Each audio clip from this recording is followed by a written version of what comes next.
শিক্ষার্থীরা, আজকে আমরা পড়ব অষ্টম শ্রেণী বিজ্ঞান অধ্যায় 9 পর্ব 1। এখানে আমরা পড়ব তড়িৎ বিভব এবং তড়িৎ প্রবাহ নিয়ে। তো তড়িৎ বিষয়টা আসলে কি, আমাদের বাসাবাড়িতে আমরা যে কারেন্টটা দেখি, বিদ্যুৎটা দেখি, এটাই হচ্ছে যে তড়িৎ। তো এটা কিভাবে কাজ করে? এটা মূলত কাজ করে পরিবাহী তারের উপর। পরিবাহী কাকে বলে?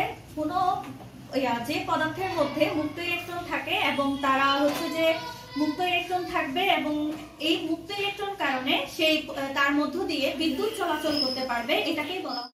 কিভাবে আসে? একটা ধাতব খণ্ড যদি আমরা চিন্তা করি, ধাতব খণ্ডের মধ্যে ইলেকট্রন, যে কোনো পদার্থের মধ্যে আমরা জানি পরমাণু হচ্ছে মৌলিক পদার্থের ক্ষুদ্রতম কণা। পরমাণুতে 3টা কণিকা থাকে, ইলেকট্রন, প্রোটন এবং নিউট্রন। এর মধ্যে প্রোটন নিউট্রন থাকে কেন্দ্রে। কেন্দ্রে যে প্রোটন নিউট্রন থাকে এটাকে বলা হয় নিউক্লিয়াস, যেখানে প্রোটন নিউট্রনের কোনো চার্জ থাকে না। এই জন্য কেন্দ্রকে ধনাত্মকই ধরা হয়, আর বাইরে থাকে ঋণাত্মক আধান বিশিষ্ট ইলেকট্রন বিভিন্ন কক্ষপথে। এখন নিউক্লিয়াস থেকে একটা ইলেকট্রনের দূরত্ব যখন বেশি হয় তখন সে কম আকর্ষণ বল থাকে, তার মধ্যে নিউক্লিয়াসের প্রতি কম আকর্ষণ বল কাজ করে, ফলে ওই ইলেকট্রনটা ধাতব খণ্ডে মুক্তভাবে চলাচল করতে পারে। এই জন্য এটাকে, এই ধরনের ইলেকট্রন গুলাকে বলা হয় মুক্ত ইলেকট্রন। তো এই মুক্ত ইলেকট্রন যুক্ত একটা ধাতব খণ্ড আমরা যদি চিন্তা করি যে সোডিয়াম ধাতুর একটা খণ্ড নিলাম এবং তাকে যদি আমি দুই দিকে যদি দুটা বিভব দিই, ধনাত্মক চার্জ গুলাকে বলা হয় উচ্চ বিভব, ঋণাত্মক চার্জ গুলোকে বলা হয় নিম্ন বিভব।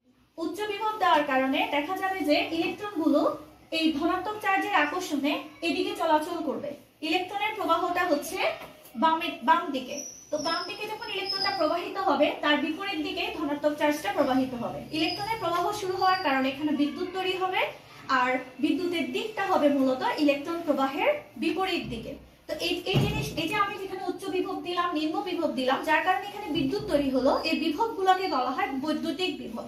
তার মানে হচ্ছে কোন একটা ধাতব খণ্ডের মধ্য থেকে দুটা ধাতব বস্তুকে যদি তার দ্বারা যুক্ত করা হয়, তখন একটা বস্তু থেকে আরেকটা বস্তুতে ধনাত্মক ইলেকট্রন গুলো চলাচল করবে কিনা যেটা নির্ভর করবে এদের একটা বৈদ্যুতিক অবস্থার উপর। এই বৈদ্যুতিক অবস্থাকে বলা হয় বিদ্যুৎ বিভব। এরপরে আসছে যে তড়িৎ প্রবাহ কাকে বলে। কোন পরিবাহী একটু আগেই বলছি, যাদের মধ্যে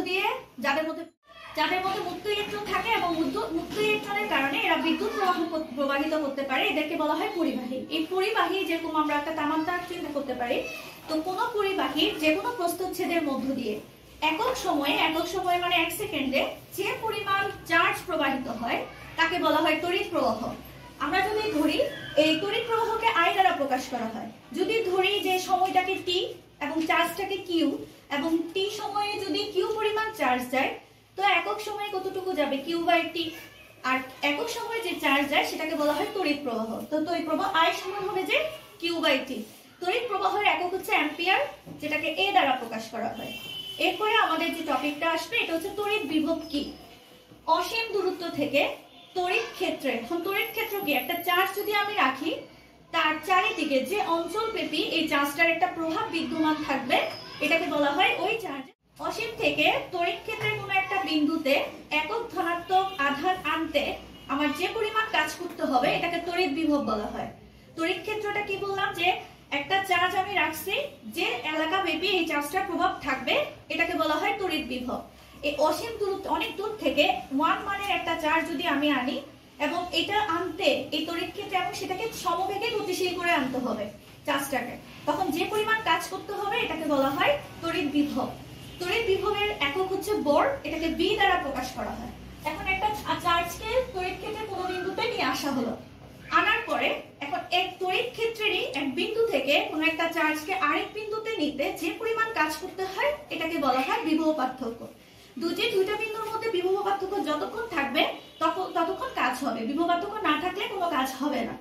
একটা ধনাত্মক চার্জকে যদি তড়িৎ ক্ষেত্রের কোনো একটা বিন্দুতে আনা, একটা ধনাত্মক চার্জ তড়িৎ ক্ষেত্রের কোনো বিন্দুতে যদি ওর বিভব পার্থক্য VA হয়, একে যদি আরেকটা বিন্দুতে নিয়ে যায়, এখন সেখানে যদি ওর বিভব যদি VB হয়, তাহলে দুই বিন্দুর বিভব পার্থক্য কত হবে? VA - VB। VA আর VB, VA - VB যদি যদি 0 হয় তাহলে সেখানে কোনো কাজ হবে না। তো এই ছিল আমাদের আজকের টপিক। আশা করি তোমাদের কাছে ক্লাসটি ভালো লেগেছে। পরবর্তীতে আমরা দ্বিতীয় পর্ব নিয়ে পড়বো। সবাই ভালো থাকবে। আল্লাহ হাফেজ।